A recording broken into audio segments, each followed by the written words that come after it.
Assalamualaikum warahmatullahi wabarakatuh. Kali ini saya akan menceritakan sebuah kisah nyata yang diceritakan langsung oleh salah seorang keluarga dari yang bersangkutan. Sebelumnya jangan lupa untuk tekan tombol subscribe dan nyalakan loncengnya biar tidak ketinggalan untuk cerita terbarunya.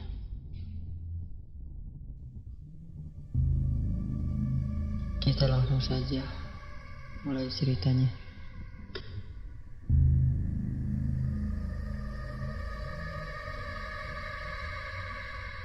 Cerita ini adalah kisah nyata yang berasal dari salah satu desa di pelosok Jawa Barat. Di sini kita menggunakan sudut pandang orang ketiga. Tokoh utama dari cerita kali ini adalah Erni, seorang gadis desa yang sangat cantik. Dia berasal dari keluarga yang sangat sederhana, namun ingin mengubah hidupnya menjadi lebih baik dengan cara melanjutkan pendidikan hingga jenjang universitas. Awalnya dia dan keluarga berharap upaya ini untuk memutus mata rantai kemiskinan keluarga mereka, karena mereka berpikir bahwa setelah lulus kuliah nanti bisa mendapatkan pekerjaan yang layak. Tidak seperti kedua kakaknya yang hanya menjadi ibu rumah tangga saja, karena mereka tidak berkuliah seperti Erni. Kedua kakaknya hanya lulusan SMP dan juga SMA. Namun harapan besar Erni dan keluarganya itu pupus setelah ada teman kelasnya yang mencintai Erni. Tapi keluarganya tidak setuju karena ekonomi mereka sangat berbeda. Erni yang berasal dari keluarga sederhana, sementara Farhan, sebut saja namanya itu, dia berasal dari keluarga yang sangat mapan. Bahkan keluarganya sangat disegani di kampung tempat mereka tinggal. Pagi itu Erni pergi untuk berkuliah dengan sangat gembira, karena itu hari pertama dia menimba ilmu di kampus tersebut. Dengan bekal seadanya yang penting cukup untuk ongkos pulang pergi saja, karena untuk makan ibu membawakan bekal untuk dia. Setelah 2 bulan perkuliahan berjalan, akhirnya Farhan mencoba mendekati Erni, teman kelas yang sudah dia kagumi sejak pertama masuk kuliah itu.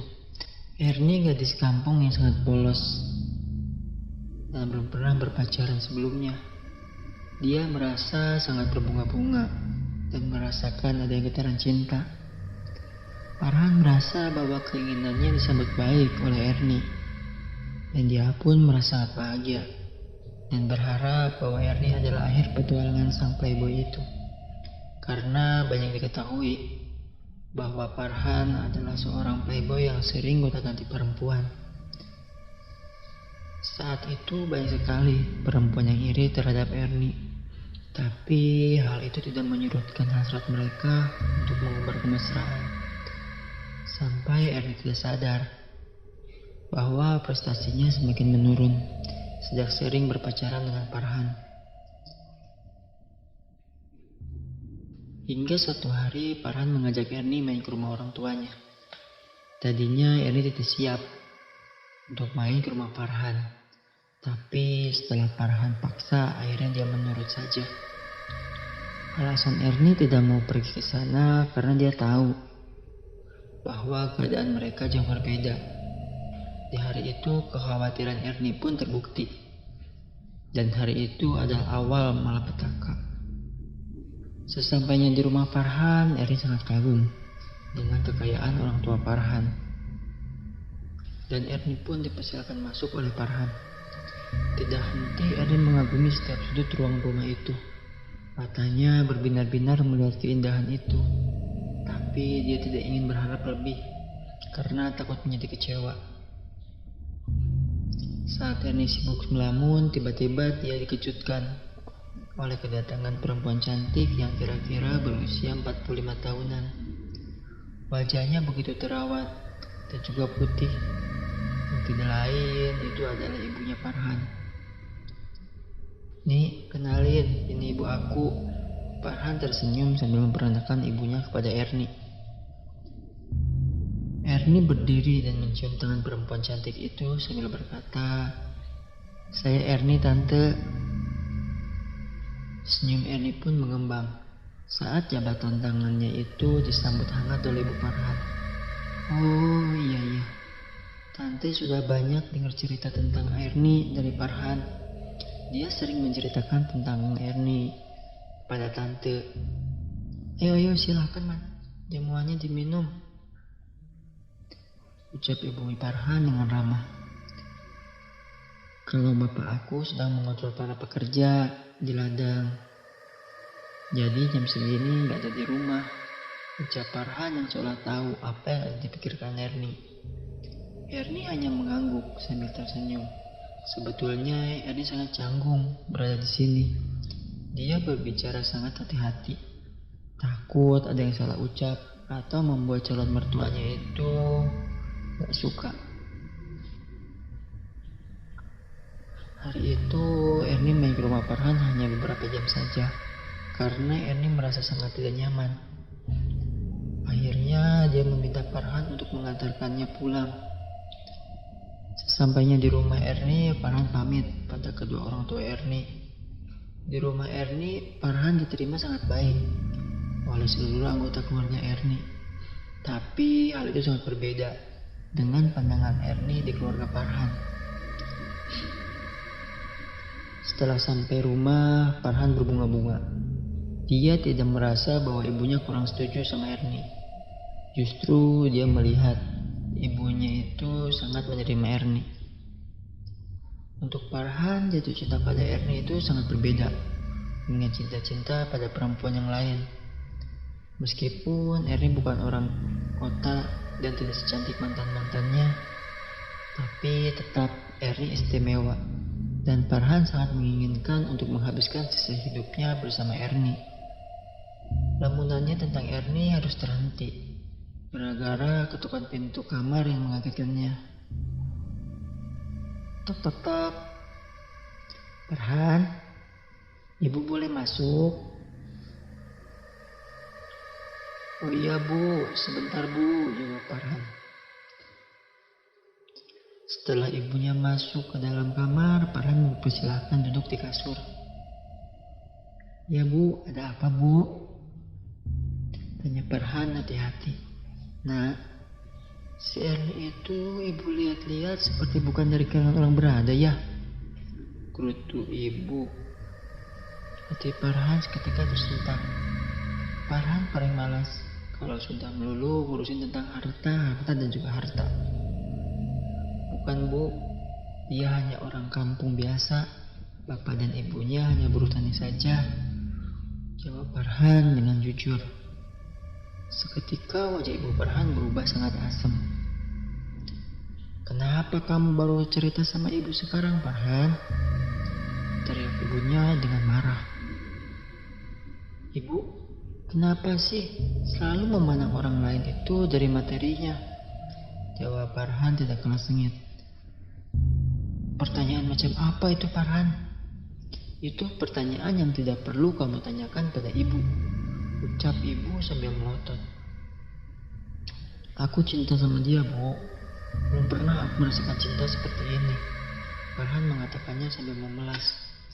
Tapi dia tuh gak selevel sama kita nak, jawab ibunya.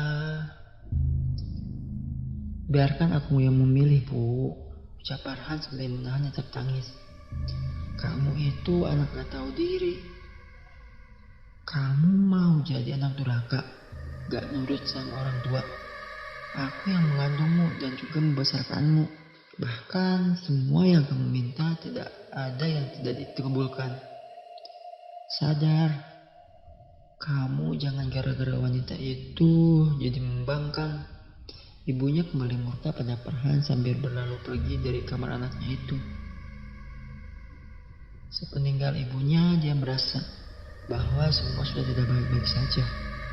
Ayahnya tidak mungkin ada di pihaknya, karena ayahnya selalu berpihak pada ibunya, selalu mengiyakan kata-kata ibu. Malam itu dia tidak mampu memejamkan matanya. Dia gak sanggup membayangkan jika harus dipisahkan dari Erni. Gadis polos yang baik itu sudah mengambil separuh hatinya. Belum lagi tadi Farhan sudah meyakinkan pada Erni bahwa ibunya adalah sosok yang baik. dan menerima Erni. Itu membuat Farhan sangat frustasi. Karena semalaman tidak bisa tidur, akhirnya Farhan terbangun kesiangan dan membuatnya harus bolos kuliah. Erni sangat khawatir dan gelisah. Saat seharian ini Farhan gak masuk kuliah, apalagi HP-nya tidak bisa dihubungi sama sekali. Fokus belajar Erni sangat terganggu karena memikirkan Farhan. Jadi dia banyak melamun. Sementara itu di rumah Farhan disedani secara habis-habisan oleh ibunya. Dan akhirnya ayahnya tahu apa yang terjadi di hari kemarin. Hari itu ayah Farhan tidak pergi ke ladang. Dia ingin menenangkan istrinya yang terlihat sangat tertekan. Karena baru kali ini Farhan membangkang dan tidak sejalan dengan dirinya. Ayah Farhan mengajak ibunya pergi ke kota dan makan di tempat favorit mereka, sambil berbincang apa yang terjadi dengan Farhan secara detail. Akhirnya ibu Farhan menceritakan semuanya pada suaminya.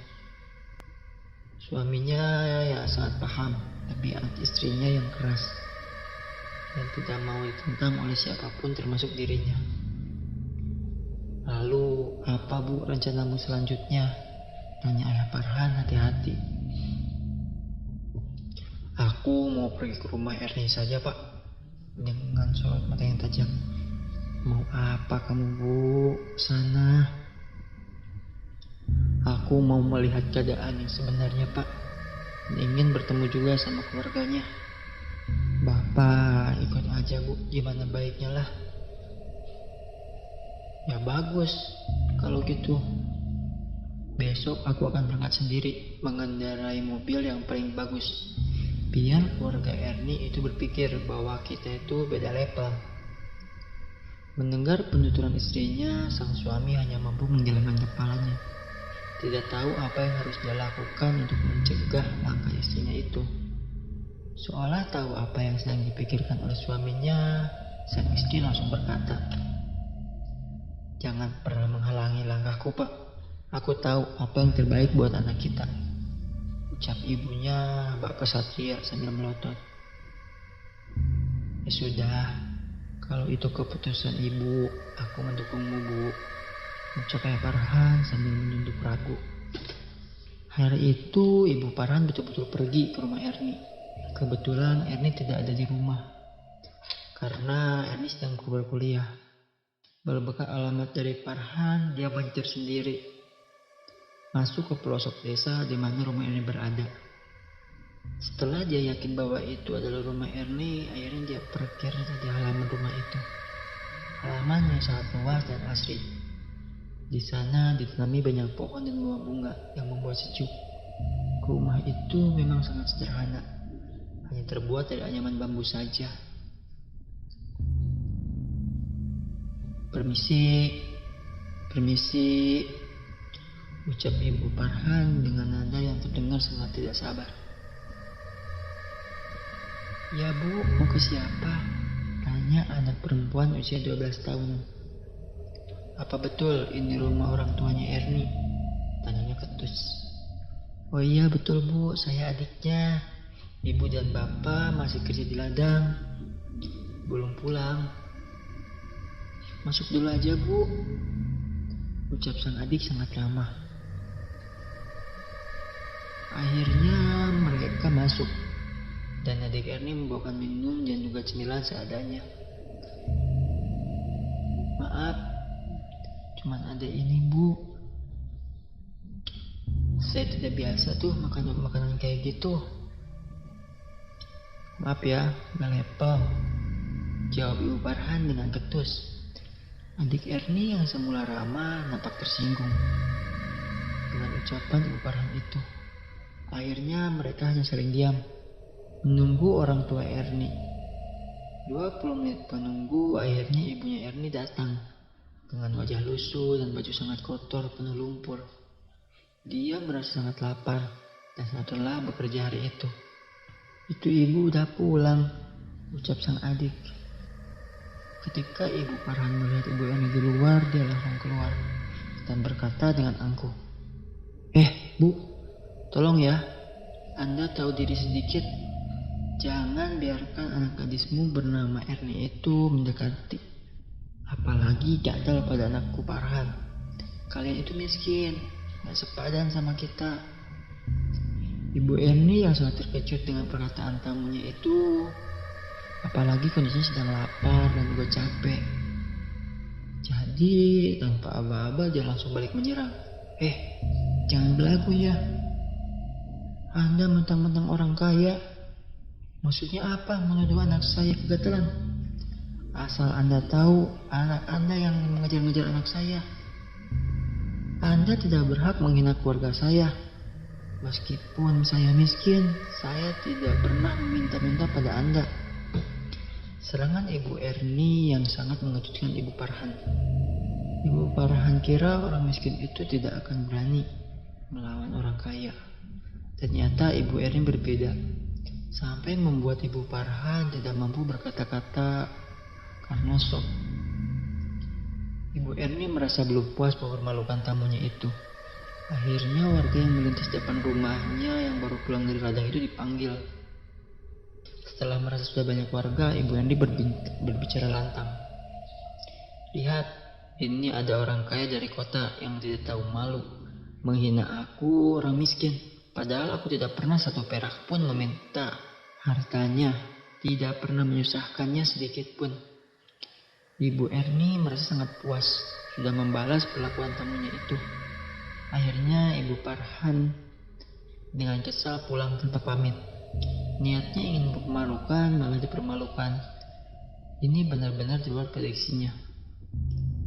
Setelah sampai ke rumah, Ibu Farhan sangat murka. Dia ngamuk pada orang-orang rumah.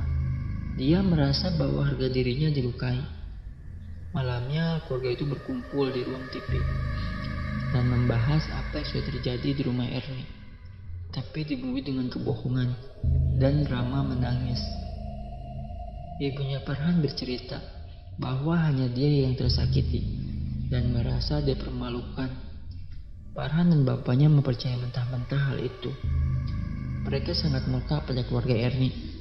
Tanpa meminta klarifikasi pada Erni, Farhan langsung menelepon Erni dan memutuskan hubungan mereka.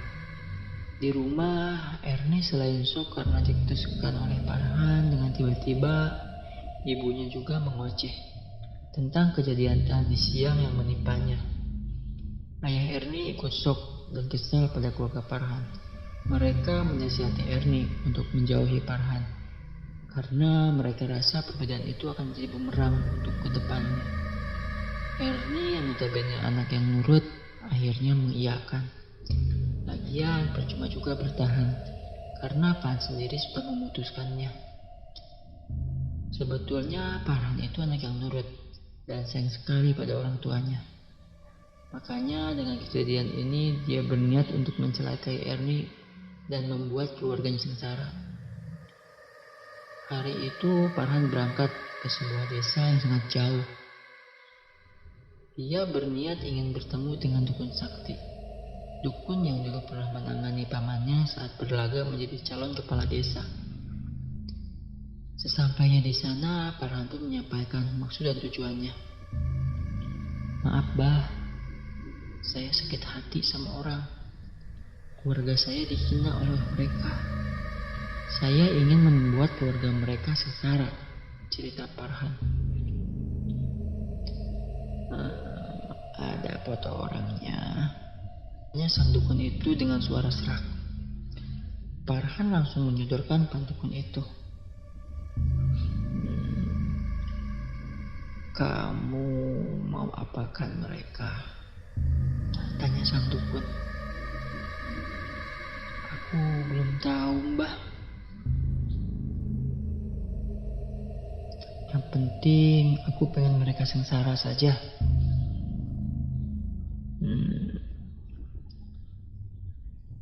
Ya, kamu pilih saja. Kamu mau menikahkan wanita ini dengan harimau atau ular? Tanya sang dukun lagi dengan serius. Saya belum mengerti, Mbah, dengan pilihan itu. Bisa jelasin dulu, Mbah? Jawab Farhan. Hmm, jadi gini, kalau seorang gadis yang dinikahkan dengan harimau atau ular itu, dia akan susah mencari jodoh. Karena secara tak kasat mata mereka sudah dinikahkan dengan siluman. Jadi jika di dunia tak ada laki-laki yang mendekatinya sampai 5 kali bertemu, terlihat wajah asli. Tapi di pertemuan ke-6 dan selanjutnya, dia akan terlihat seperti harimau atau ular. Tergantung kamu memilih mau dinikahkan dengan siluman yang mana. Jelas Mbah Dukun dengan serius. Aku memilih sama harimau saja Mbah, ucap Farhan dengan tegas. Baik kalau begitu, biarkan foto gadis ini tinggal di sini saja ya. Akhirnya Farhan pun pamit dari rumah Mbah Dukun itu dengan membawa segenggam harapan bahwa Erni dan keluarganya akan menderita. Akhirnya Farhan memutuskan pindah kampus. Dia tidak mau bertemu lagi dengan Erni. Tapi dia masih memantau Erni dengan cara membayar satu teman kelas yang bernama Adul. Adul inilah yang selalu melaporkan perkembangan Erni. Sejak kejadian itu, Erni masih baik-baik saja. Namun memang belum ada laki-laki yang mendekatinya lagi. Dan itu tidak menjadi masalah. Malah dia menjadi lebih fokus belajar hingga lulus kuliah. Dan Erni mendapatkan pekerjaan yang layak sesuai dengan apa yang diimpikan.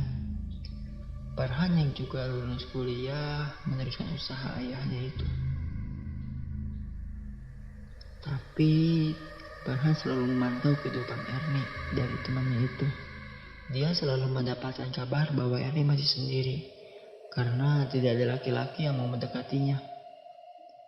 Setiap ada laki-laki yang mendekat, selalu takut karena melihat Erni seram seperti harimau.